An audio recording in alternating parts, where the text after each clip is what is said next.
Penyerang timnas Belanda yakni Cody Gakpo berhasil mencetak rekor setelah membawa timnya lolos ke babak 16 besar Piala Dunia 2022 Qatar dan juga menumbangkan tim tuan rumah di matchday terakhir grup A. Diketahui bahwa Cody Gakpo adalah satu di antara pemain yang jadi aktor kemenangan 2-0 timnas Belanda atas timnas Qatar di matchday terakhir grup A Piala Dunia 2022 Qatar.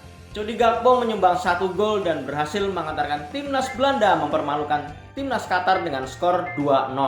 Gol yang dicetak Cody Gakpo di laga tersebut membuatnya kini menjadi pemain keempat timnas Belanda yang mencetak 3 gol secara beruntun di ajang Piala Dunia. Sebelumnya hanya ada 3 pemain timnas Belanda yang mencetak gol dalam 3 laga secara beruntun di ajang Piala Dunia. Ketiga pemain tersebut adalah Johan Neeskens di edisi 1974, Dennis Bergkamp edisi 1994, dan Wesley Sneijder di edisi 2010. Patut dinantikan kiprah Cody Gakpo bersama timnas Belanda di laga-laga selanjutnya pada perhelatan Piala Dunia 2022 Qatar.